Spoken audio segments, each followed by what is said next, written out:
Okay. Good. So let me give a little bit of an introduction here. We are continuing our reading and discussion of King Lear. Um, we're going to begin our reading with Act 4, Scene 7, but let me give a little summary of Act 4, Scene 6.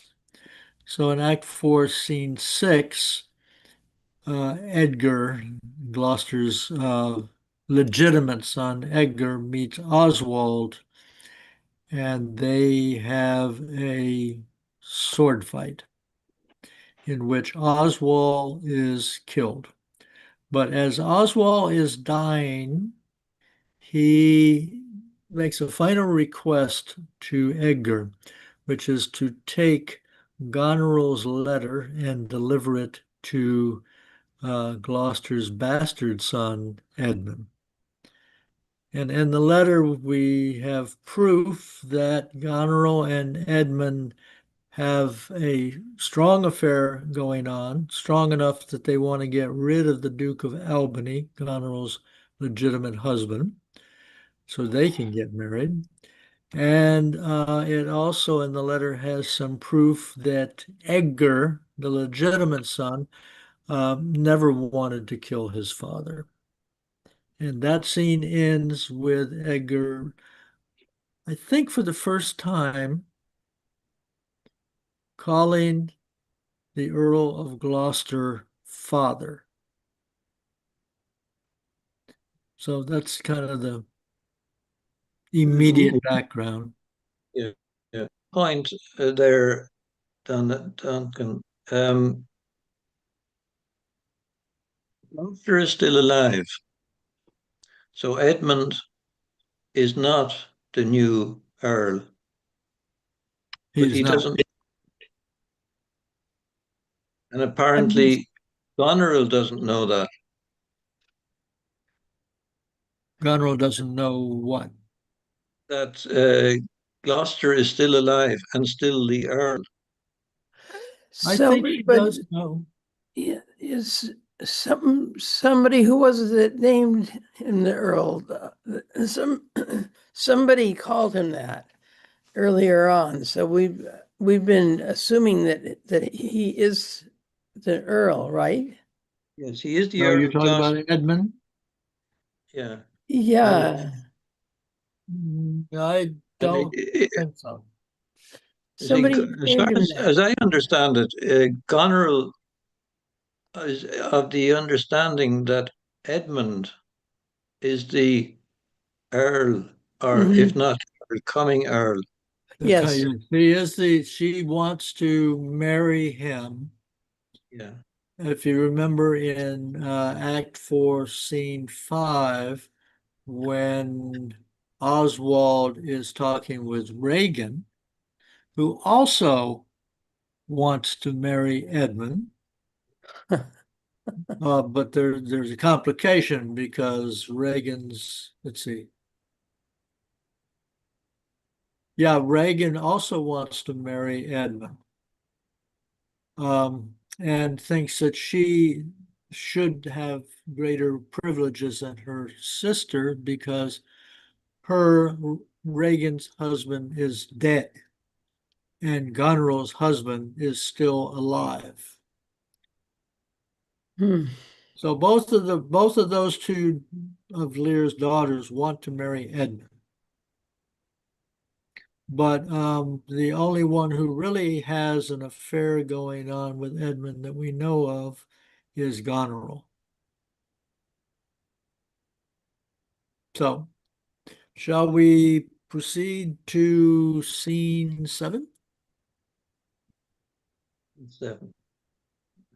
Oh, you need another minute or two to think about that, Des? Well, Yeah, yeah, because we still don't have the answer. So he's been called that, but he isn't officially there. Now I'm totally confused. Where was he called it? Okay, let's A start couple, there. I wish I could find it. There have been other references to it. Somebody says to him early on, "You are now the Earl of." He's the Earl of Gloucester. yeah. because I, Gloucester is, but Gloucester is not dead. But Gloucester's not dead, but Regan or Goneril, as they are now, they have taken up the kingness, Yeah. have bestowed the title on the son So they, because okay. Gloucester was a traitor. So yes, the girls did it. The girls have given Yes, him that title. I see. as far as they were concerned, because Gloucester still supported the old king.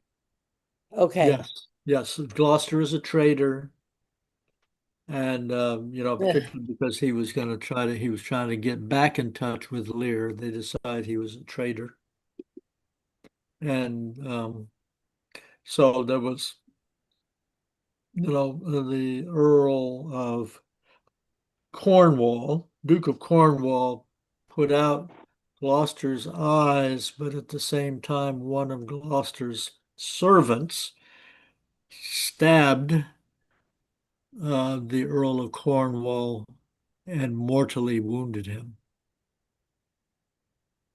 So he dies. He's dead.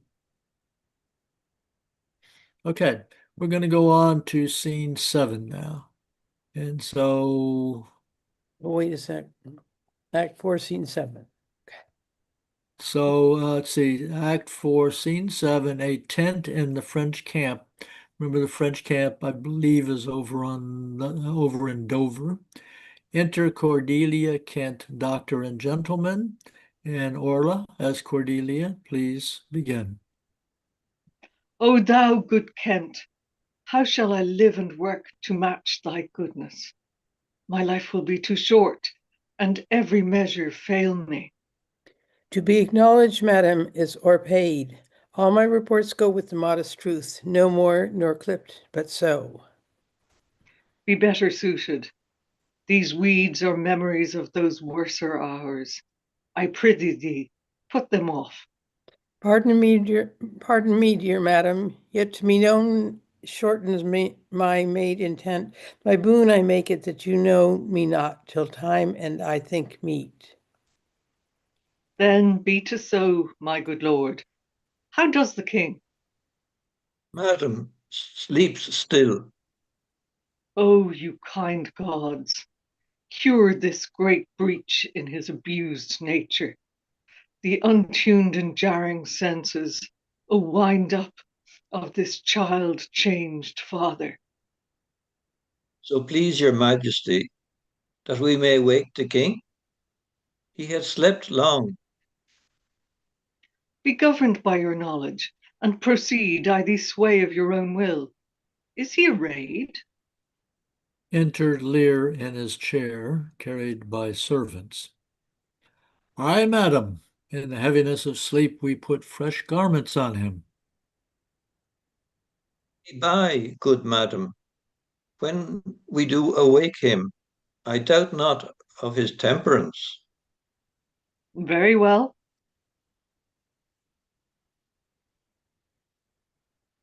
Doctor. So enter Lear in a chair carried by servants. Soft music. Please, you draw near. Louder the music there.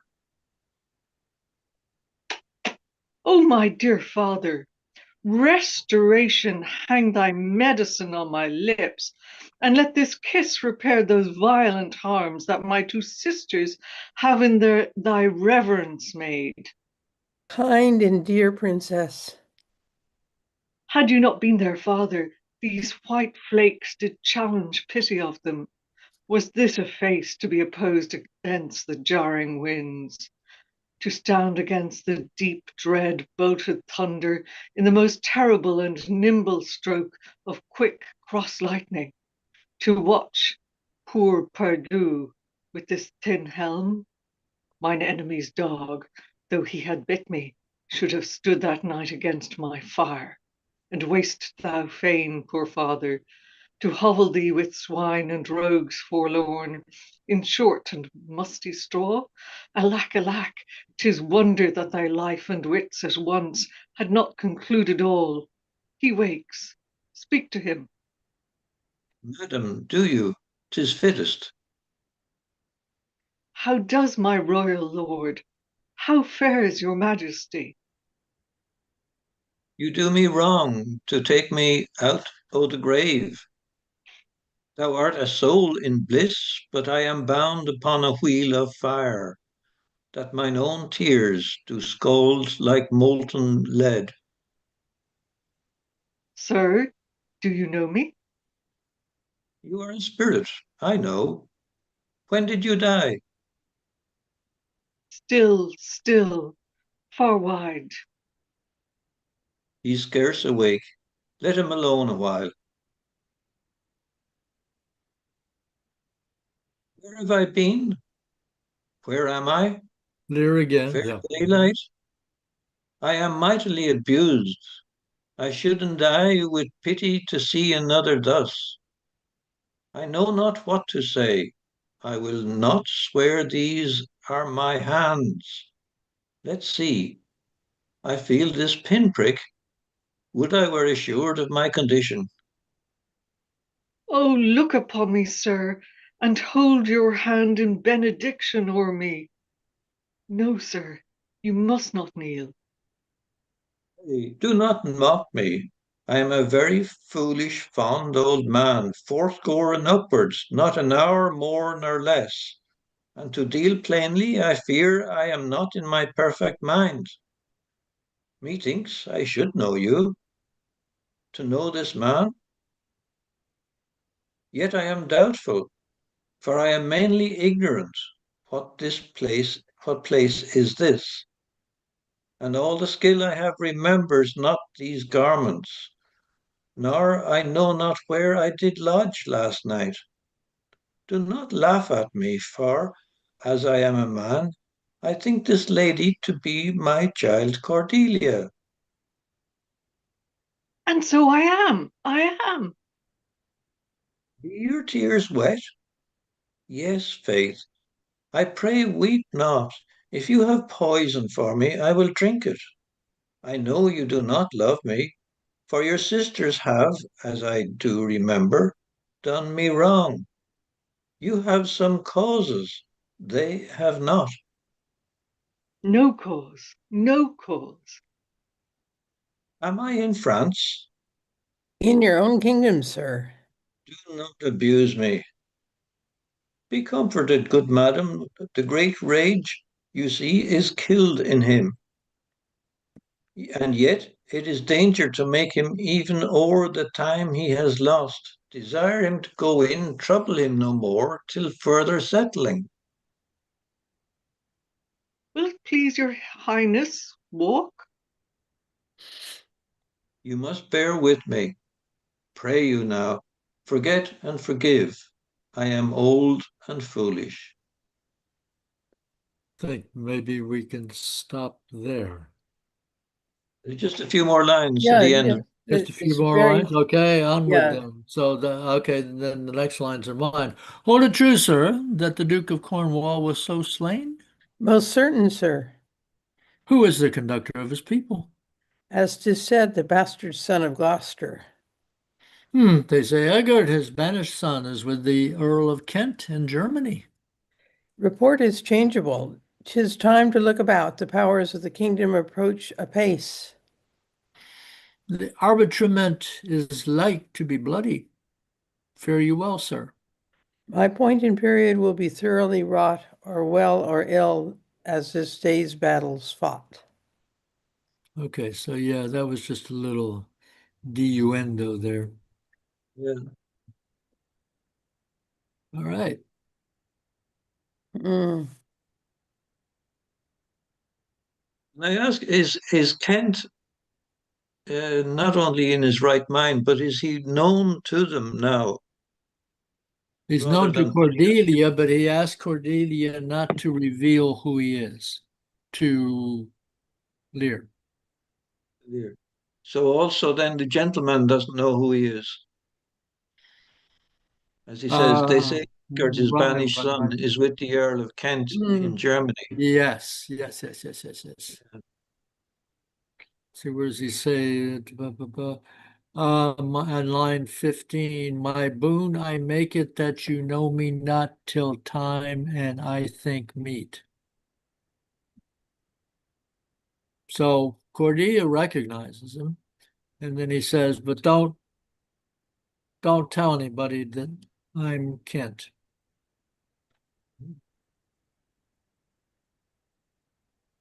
Okay. Uh, Continue on, good folks. I'm going to disappear just for a minute while I refresh my coffee cup.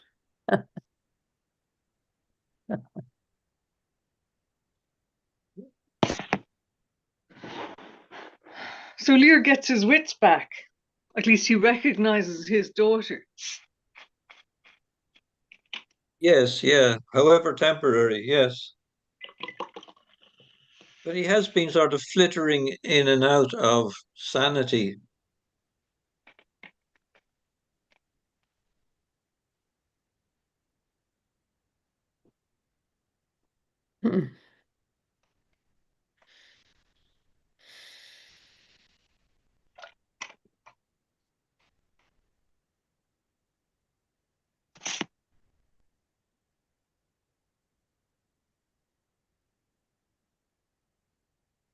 At the start of the scene, enter Cordelia Kent, doctor and gentleman.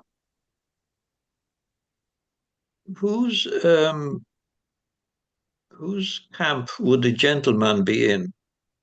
Is it Cordelia's?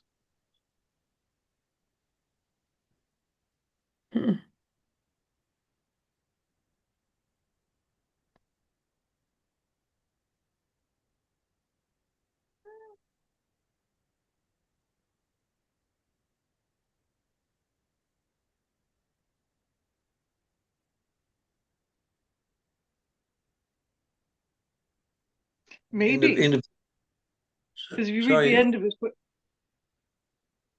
sorry, Orla.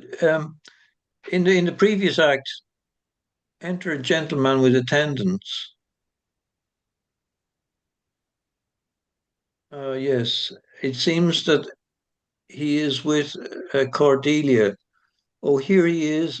Lay hand upon him, sir, your most dear daughter. And he's cut off by Lear from saying anything further. So he is with Cordelia. Hmm. He arrives Now with Cordelia. yeah.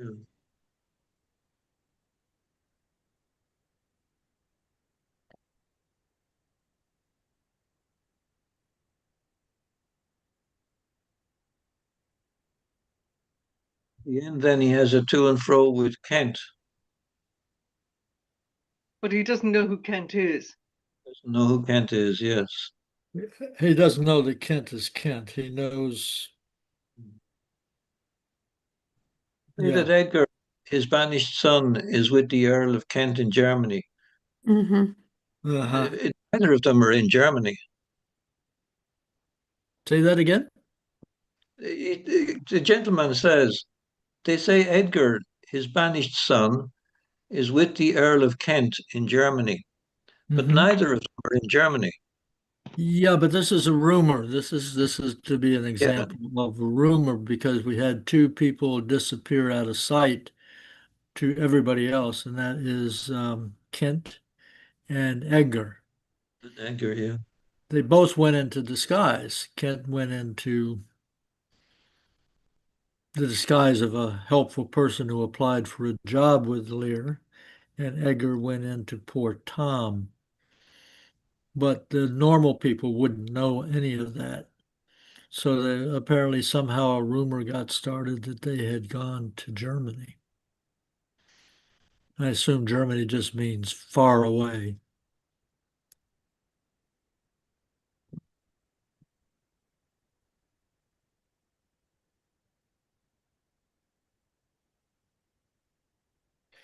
Um, all right, so here I'm going to portray my cynical side. Do you not feel that Cordelia is just a little too sweet? Yeah.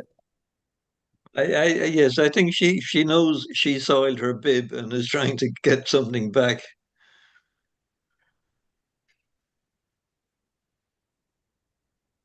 Well, that may be the reason too. But I mean, I mean, she's almost syrupy.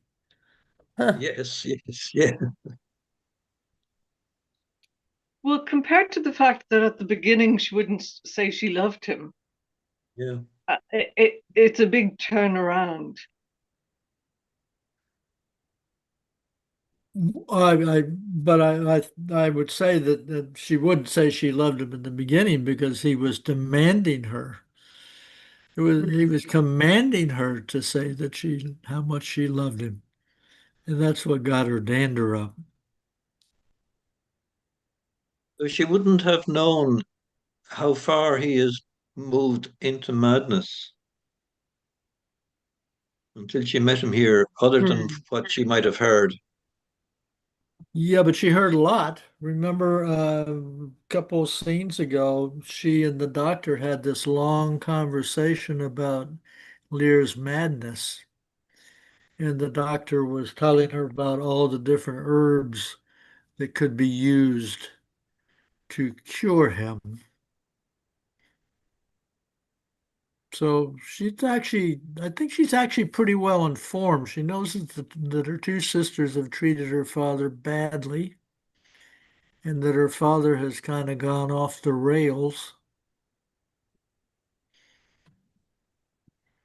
I think that the deal is that either Kent or and the gentleman or the gentleman made it to her camp over in Dover.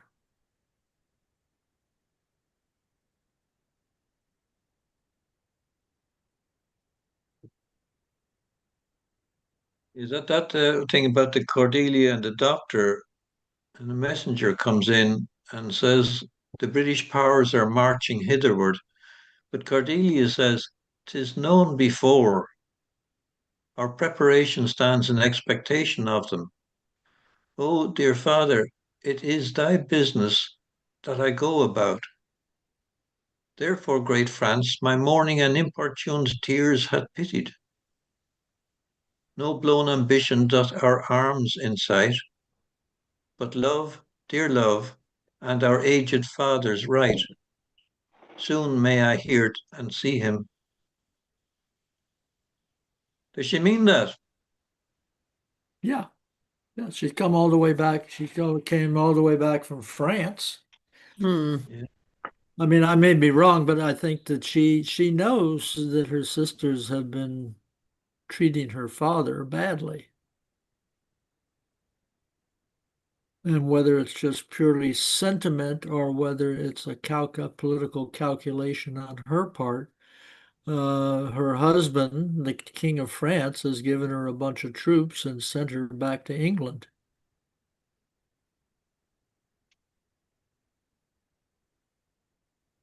If the King of France had any intentions to take England, so to speak, he would have come himself.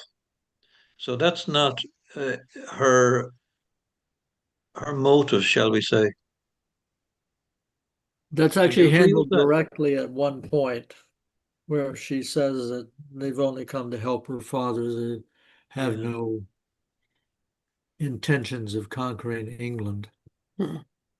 Can't remember exactly where it is, but I remember going over that. So really, what the thing is coming down to, sorry, is a plot with Goneril and Regan up against Cordelia. Hmm. Yep, Hmm. yep.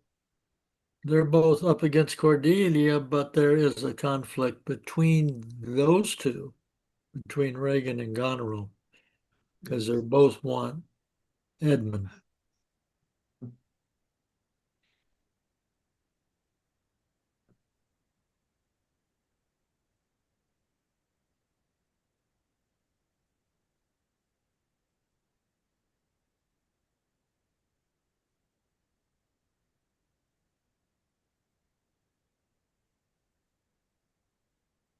So, what is it? Midsummer's Night Dream? Is that the one with Bottom in it? Where there's a number of Shakespeare plays where they take someone of low class and he goes asleep and then they wake up and start treating him like royalty. Yes. I don't know any Shakespeare. I can Okay, look well, it up. yeah, there's a couple of plays though.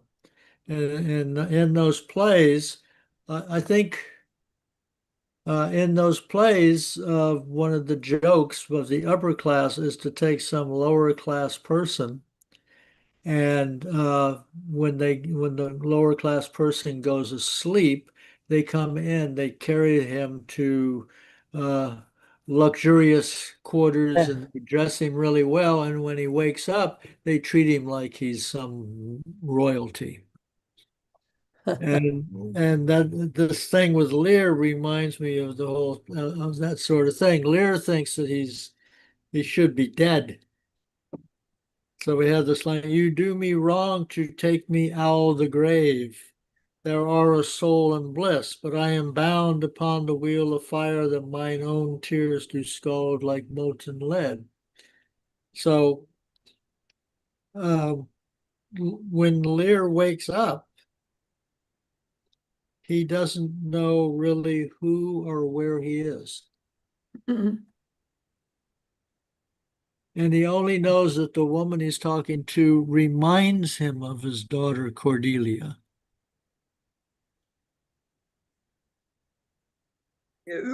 Lear says he is fourscore and upwards. He's over 80 years old. Yeah. So, I mean, the girls must be around in their 40s or something. No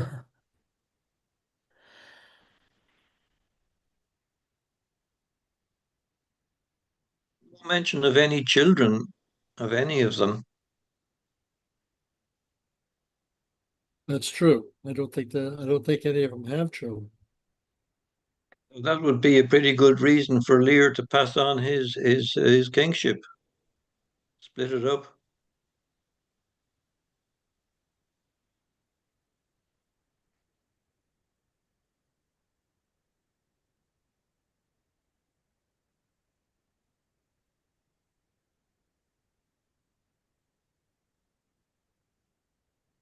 You know,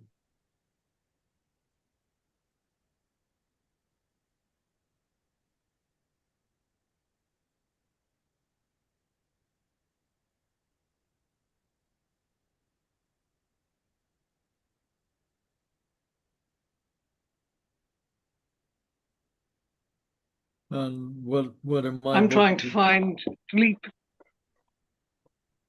Trying to find Sorry, what? I was trying to find where these sleeps in Shakespeare meant change of circumstances.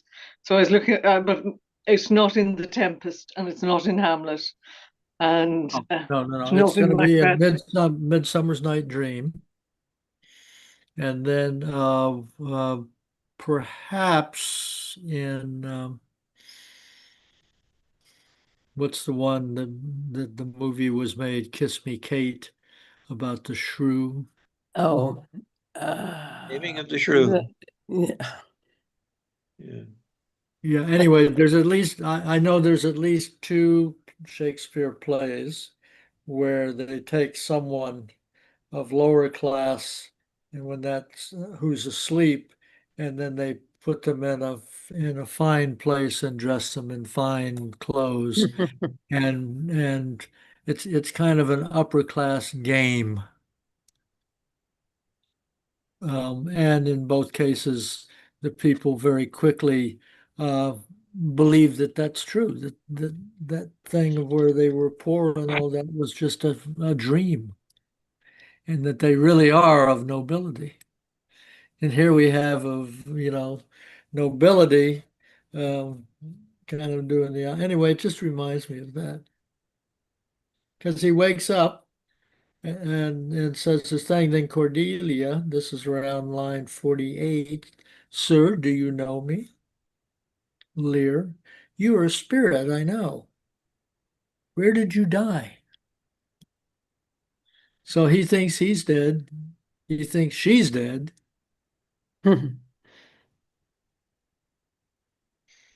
Cordelia's answer, still far wide, which I think means he's still out of his mind. He's still crazy. Gentlemen, he's scarce awake. Let him alone a while.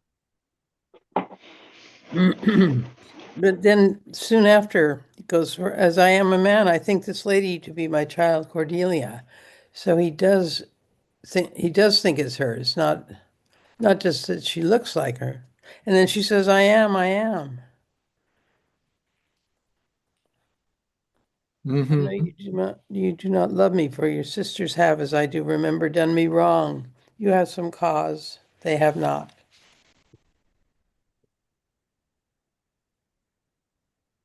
But then he thinks he's in France.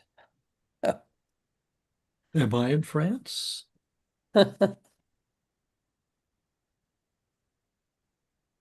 It's actually very interesting, and I think kind of on the realistic side, that he, after all the abuse he's gone through, and that he thought that he died, that actually there's this transitional thing where he's kind of coming back to his own mind. But there's these little things. Am I dead? Where am I? Am I in France? Who are you?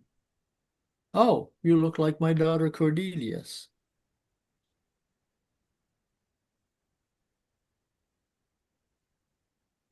And then after she says, so I am, so I am, Lear says, be your tears wet? Yes, faith. I pray weep not. If you have poison for me, I will drink it. I know you do not love me.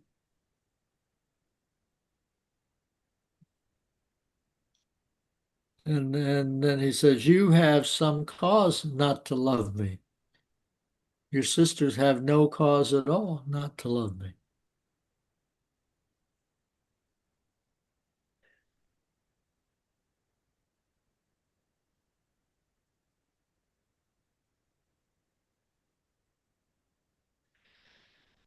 And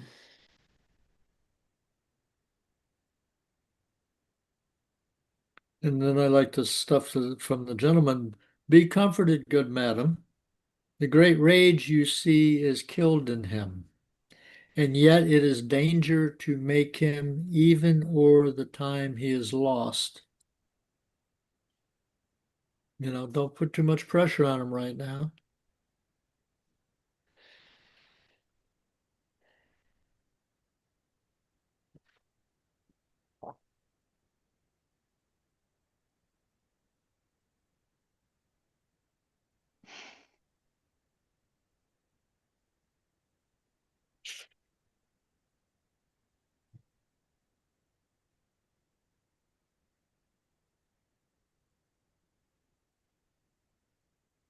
Very interesting.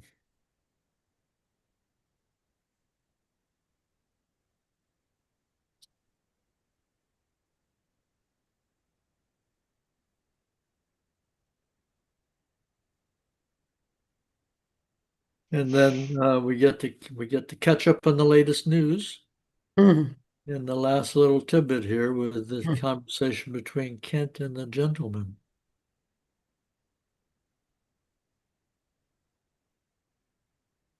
That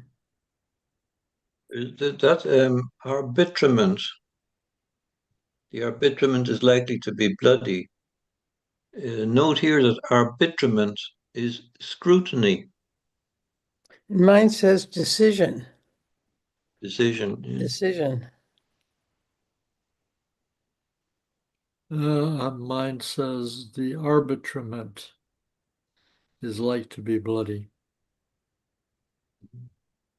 So we got three different words being used here. Is that right? Arbitrament is the one in the text, but the notes, Oh, my notes say arbitrament. decision. Okay. Is it linked to arbitration? Like the Oh. negotiation will be bloody, which means it'll be a battle? Yes. Mhm. Yes. Arbitrament, according to my book, is simply deciding of a quarrel. Of course, when Does he, we sorry. Hmm? Arbitrament, an archaic spelling and a variant of arbitrament, meaning the act of deciding as an arbiter Yeah. or the power to make a final decision. Same thing, really. Well, but I think that this is referring to a more archaic definition of the term, which just means whatever decides a quarrel, whether it be sitting down and negotiating or whether it be a battle. That both of those are a kind of arbitration. In the modern usage, as far as I know, is always to sit down and talk and negotiate. But apparently this older definition included, having a decision made through fighting.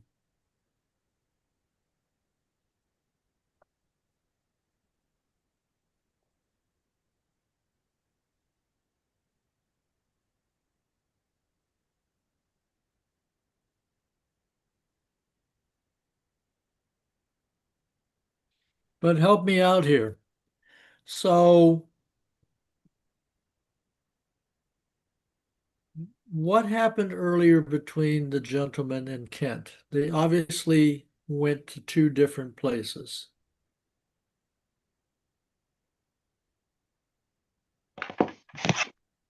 And the gentleman went away, and Kent apparently, the first thing, gentleman, holds it true, sir, that the Duke of Cornwall was so slain? Kent, most certain, sir. So Kent has that knowledge. The gentleman, who is the conductor of his people? As 'tis said, the bastard son of Gloucester.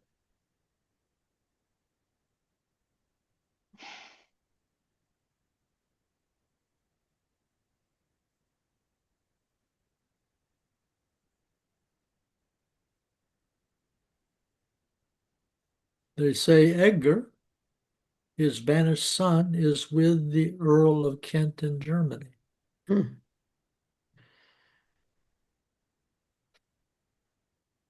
Kent report is changeable. 'Tis time to look about. The powers of the kingdom approach apace.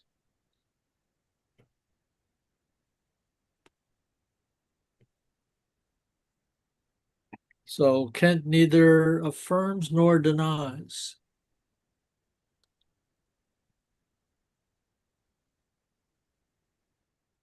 Very nice phrase that report is changeable. Report is changed. It's a very subtle way of saying, don't be surprised. What you think may not be what's going on. Yeah, report is changeable. 'Tis time to look about. Why would Kent not confirm? About that, Edgar, his banished son, is with the Earl of Kent. That they're not in Germany. No, Kent is standing right next to the gentleman. They're having a conversation.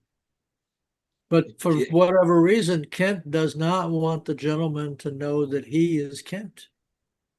that's what I'm asking. Why? Is He might be on a I mean, different side. What's that, Orla? He might be on a different side. he's Because still back suspicious then, of them. nobody knew what the top people really looked like. So, The king could go among the people, and unless he was dressed up in all his stuff, nobody would know who they were because they didn't have television and social media. So nobody knew what they really looked like, except if they were in all their regalia, Yeah, except for because the they had inner the circle. right, right. Yeah, the clothes and the crown and the scepter were all, those were the ways that you knew who was the king. So, but for some reason, Kent does not want to tell the gentleman that he's Kent. And maybe we will find out why, or maybe we won't. I don't know. So perhaps, unless you have some other things you want to talk about here, we can move on to Act 5, Scene 1. And we need an Edmund. I think I would like to be Edmund. I feel like being a villain today. And then we need a Regan. Volunteer for Regan.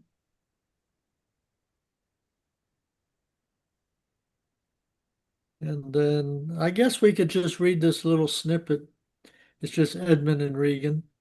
Talk about it, and then we can move on to the next little bit, which involves Albany, Goneril, and soldiers.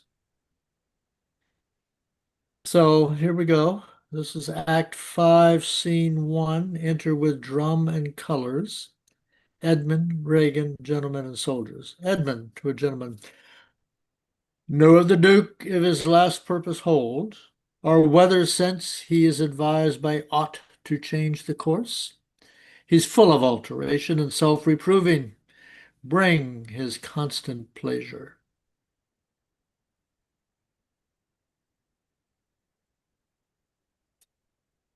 Well, I wonder what that means.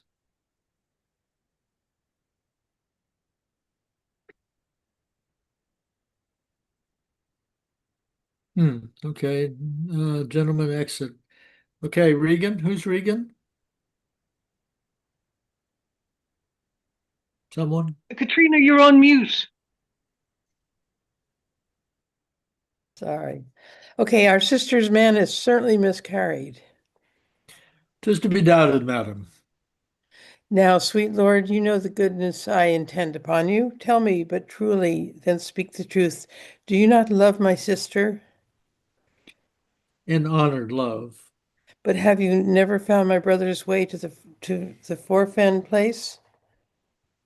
That thought abuses you. I am doubtful that you have been conjunct and bosomed with her as far as we call hers.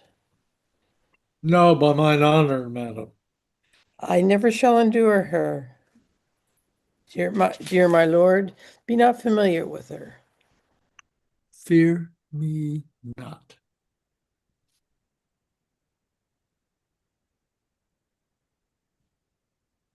Yeah, there's another line there. There's another line. What's the other She line? and the Oh, Duke she are and the Duke. Oh, okay. Fear me not. She and the Duke, her husband.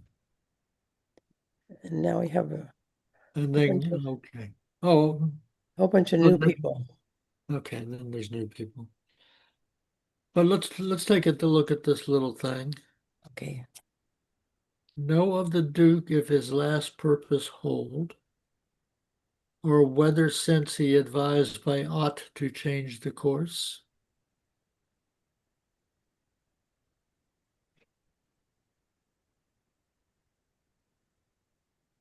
This is Albany, I presume. Yeah, yeah, yeah. He's full of alteration and self-reproving, so he's full of doubts and is very cautious about his own person, I think. Know of the Duke if his last purpose hold. Is he still holding to the same plan? Or whether since he is advised by aught to change the course. or has he changed his plan?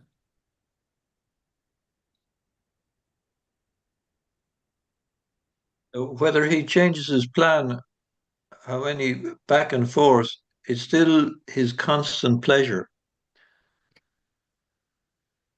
I think that last little sentence, bring his constant pleasure, simply means tell me what his latest intention is. Yeah, I have the notes that settled decision. Constant pleasure, settled decision. Right, but I mean, but they already established in Edmund's first three sentences that Hmm. Edmund looks at the Duke of Albany as as they say, a dilly-dallyer, a shilly-shallyer, a man of instead Yeah. of unwavering conviction, a man of wavering conviction.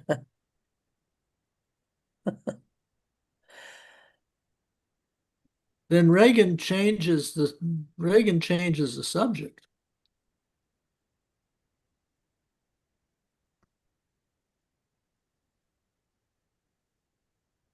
Sister's man, that's Oswald, isn't it? I think so. Yeah.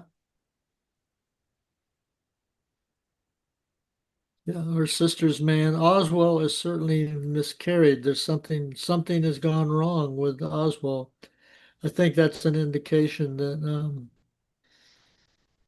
Edmund has been expecting a letter from Goneril.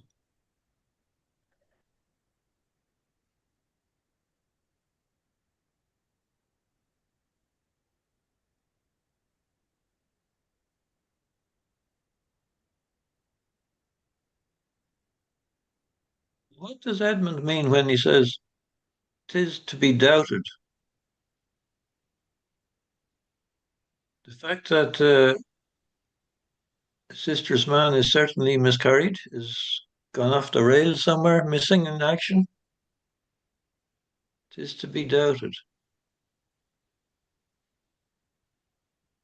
Her I have a sister's note saying tis to doubted means feared.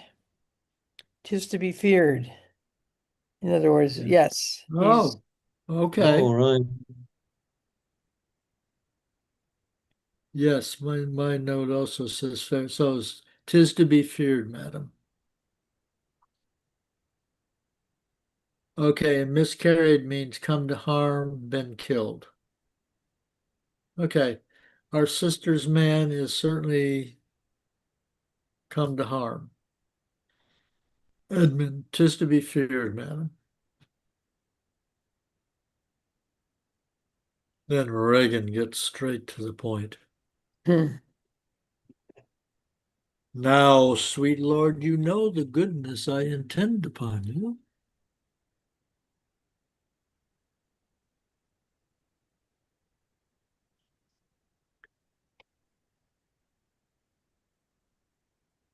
Tell me but truly, but then speak the truth.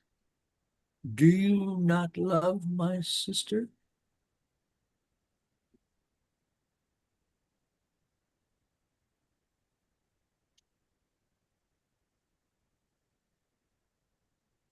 Then Edmund, ever the schemer and honored love. Back in Middle Ages, they had a system that marriages were almost always political or financial. And the way the society got around that is that they they used what they called courtly love. It was almost an institution where someone who was married could have a fling with anybody, so long as there was no intercourse. But they could carry on all they want. Well, It except was for the fact that it was rather dangerous. it was very dangerous, but it was also a way of letting off steam, so to speak. It was widespread throughout the entire society, all over Europe. Hmm. So is that fancy poetry and music making, and because if that happened today, that would be a different type of betrayal. Yes. Yeah. Yeah. But I mean, people had emotions, and their emotions were not involved in their marriage. Mm, It left mm, a tremendous gap of trying to mm, relate their feelings to their environment. mm, So they had arranged marriages, but they could have romances, but they couldn't be physical. Yes, So you could they could have an have a dalliance. admirer. Yeah, they could have a dalliance on the staircase. mm.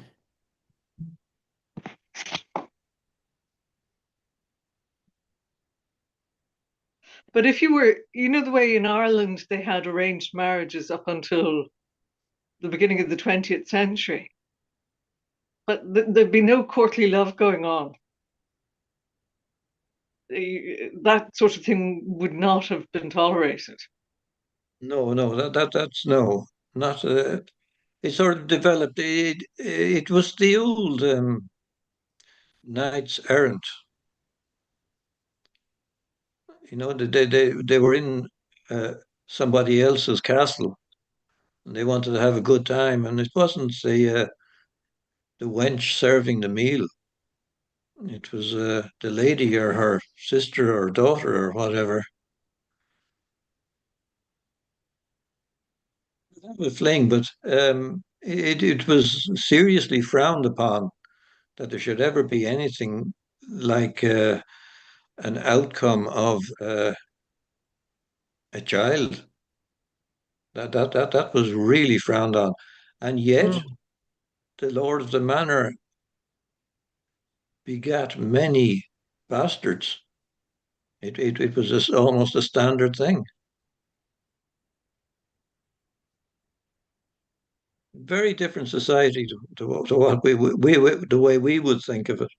Hmm. So Hmm. in the 16th century, was courtly love still ongoing when this play was No, written? I would think not. No, no. It would have been around 900 to 1200, perhaps even 13,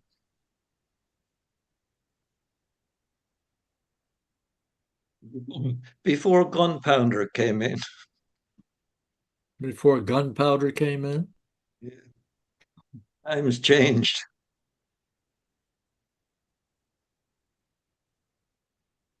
Hmm. But here we have Reagan asking a direct question to Edmund. Do Mhm. you not love my sister? And Edmund, uh, in honored love,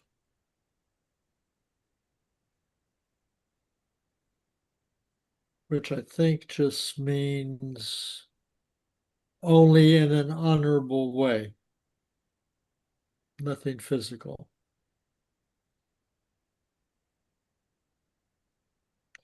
And I then, think these days it'll be nearly simpler.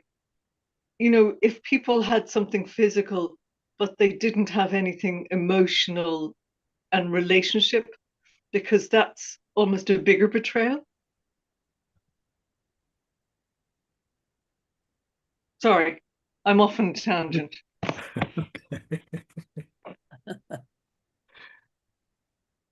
well, certainly in certain age groups, that seems to be uh, a widespread thing. Duncan, you would have known in Dante's life where his love was anything other than his wife. Hmm. Well, Dante was definitely in the early Dante before the Commedia was definitely in the troubadour tradition. And he, as far as I know, he had a fair number of dalliances in love. But he did not have any physical contact with Beatrice at all. That he, in fact, this was a thing where he had seen her a couple of times. But she got married very young and she died very young. But I have not read Dante's early courtly poetry, but apparently it's pretty wild stuff. Hmm. It was all based on his feelings.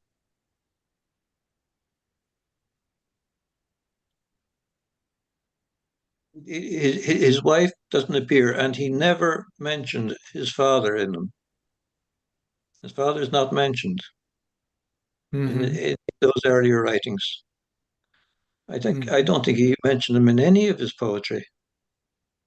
He mentions in Paradiso, he's got some mention of relatives, but I don't think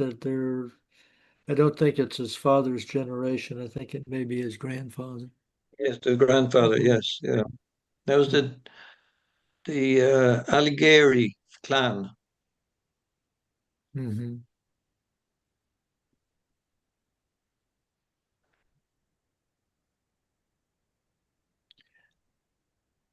But let me ask this.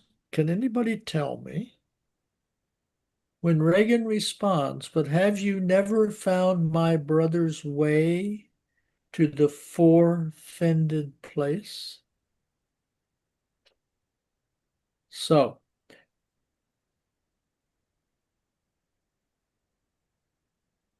what does that mean? Oh, okay. Just I can know did he myself. did he ever have it off with her? Yeah, okay. So brother in this case is No, Albany. So it means Albany. brother-in-law. Yeah. But have you never found my brother-in-law's way to the four-fended place? And four-fended place means forbidden bed or body. So she's asking Edmund straight up, have you ever had sex with my sister?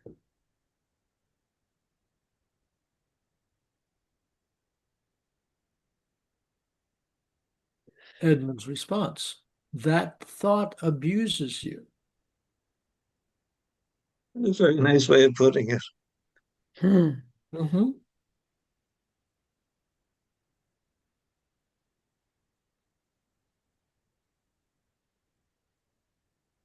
Yeah, to think that is not good for you.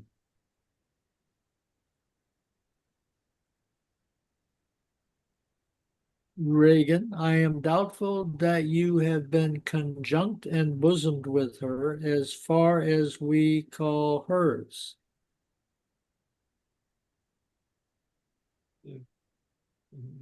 Bosom. He's really going to town on these phrases. Hmm. Conjunct and bosom bosom. Yeah, I mean, they're,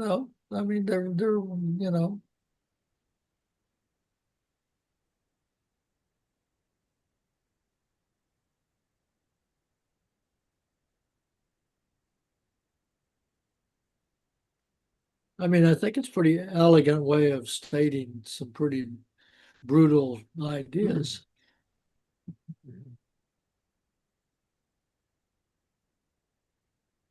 And then Edmund, no, by mine honor, madam.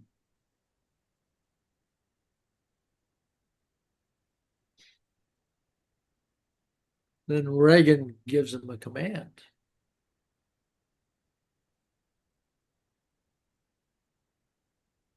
I shall never endure her, dear my lord. Be not familiar with her.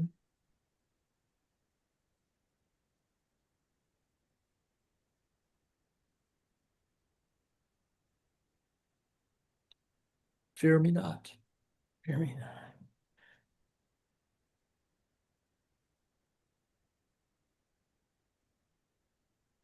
Oh, and then, okay, and then right at that moment, Albany and Goneril enter.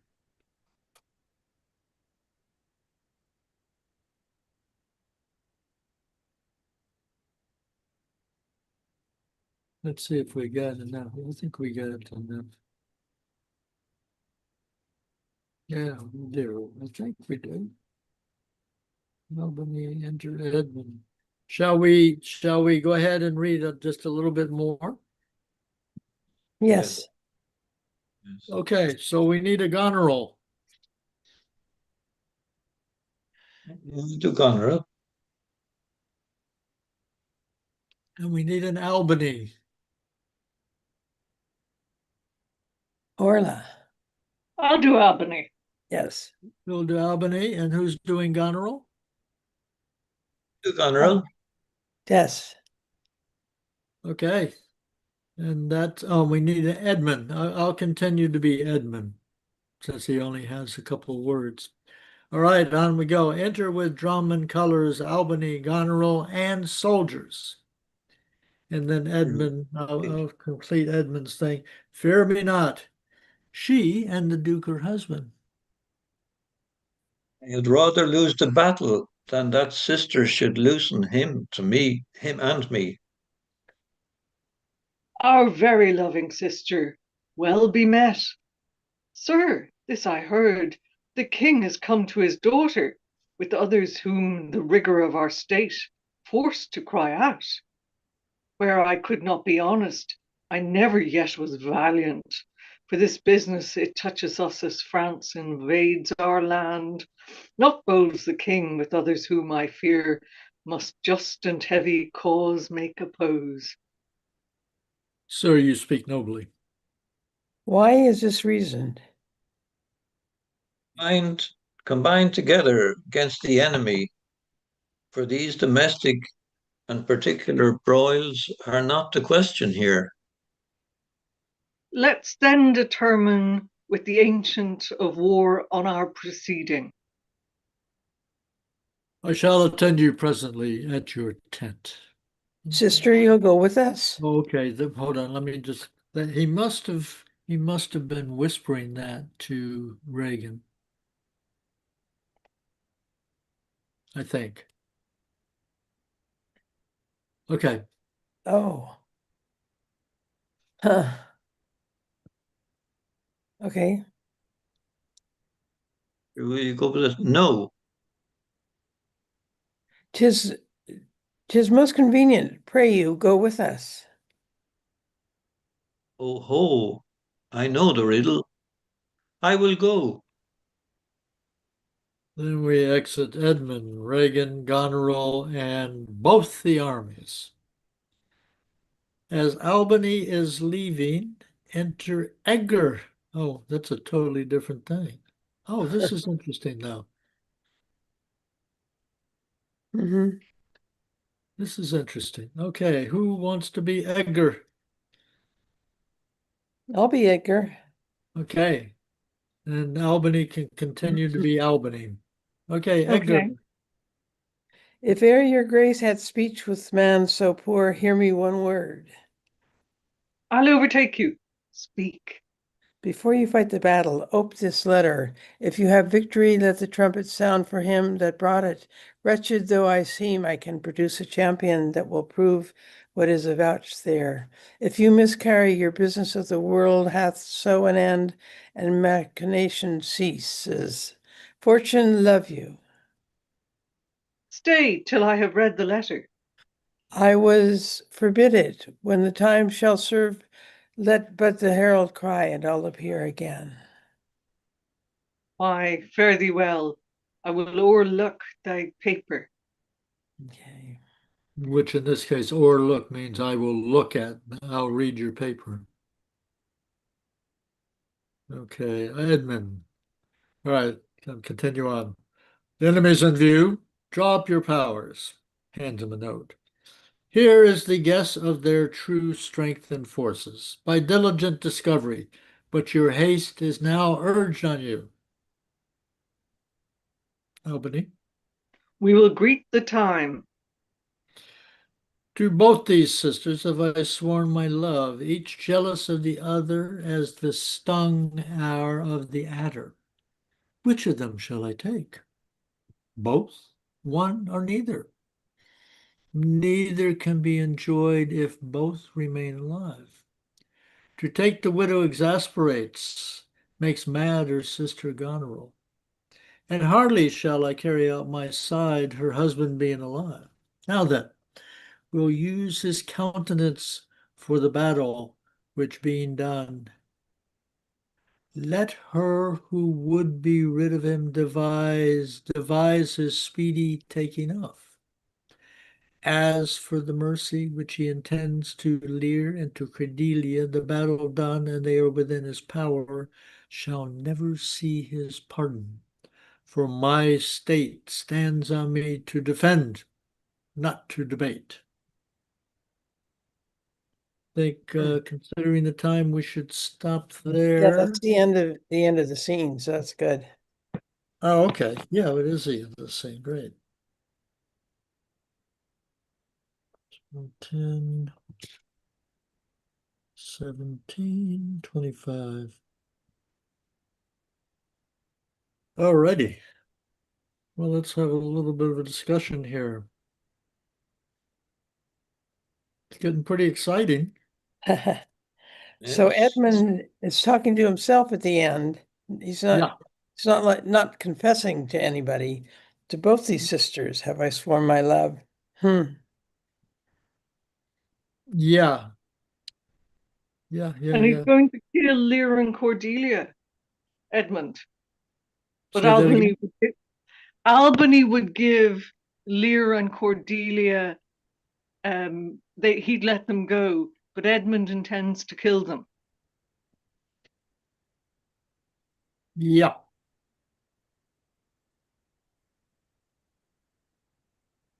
But I believe that the way this works is that Edmund is trying to use Albany to win the victory.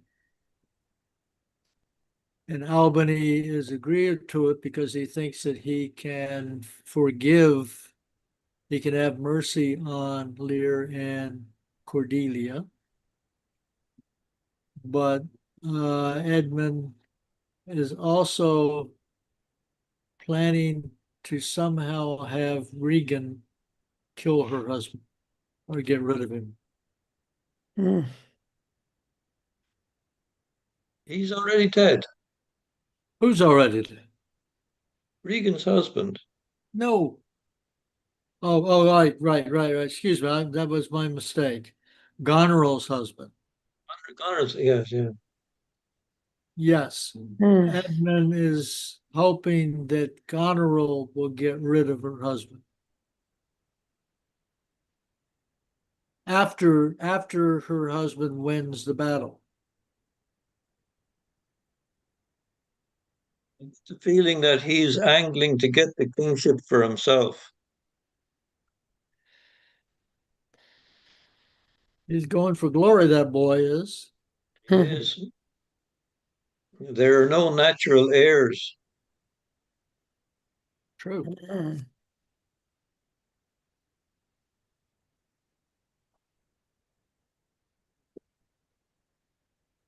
Well, I mean, there's no natural male heirs, but there's the two sisters, and I think his plan is get rid of one of the sisters, marry the other sister, and then he becomes king through the winning sister.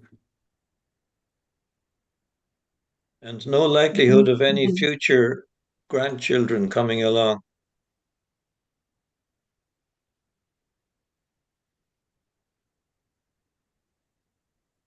If somehow Regan or Goneril produced a child at their age, they would have what's the word? They would inherit the kingship. Mm-hmm. It would be the heir. That's the word, the heir. Mm-hmm. But I like the way that Shakespeare slipped in this little thing right at the last minute where Edgar hands the letter to Albany.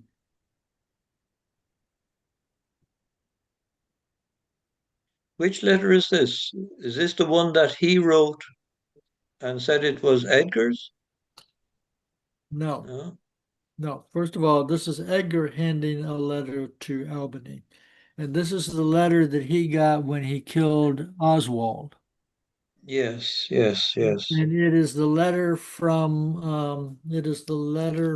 Goneril to Edmund. Mhm.